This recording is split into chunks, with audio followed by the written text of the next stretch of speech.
Chapter 34. William E. Part 1. William E. was born in Melbourne, Quebec in 1856. After attending Battle Creek College, he labored as a minister or colporteur in Michigan, Illinois, Indiana, Tennessee, and Alabama. His first marriage ended in divorce, after which he fathered a child by a second woman without marrying her. Then, on August 5, 1892, he married a third woman, who was still his companion when he died in 1934.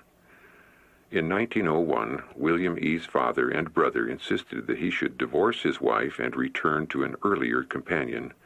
His first wife had remarried, but the second woman, who was the mother of his illegitimate daughter, was anxious to marry him.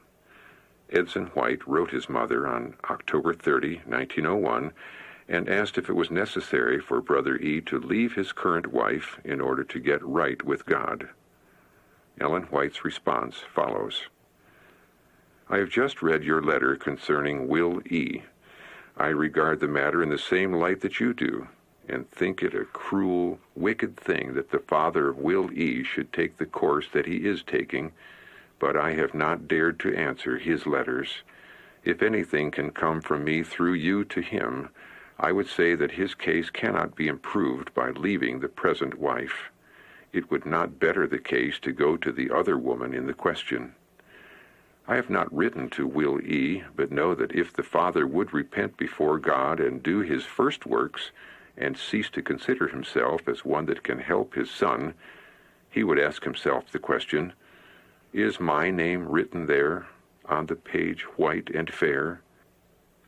He might well begin to humble himself before God, and leave Will E. with God.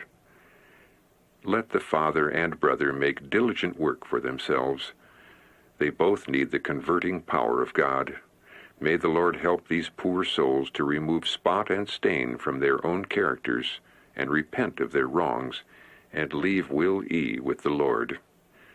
I am so sorry for the man, for his course is in such a shape that it will not answer to be meddled with, for there are difficulties upon difficulties. I would say that the Lord understands the situation, and if Will E. will seek him with all his heart, he will be found of him. If he will do his best, God will pardon and receive him.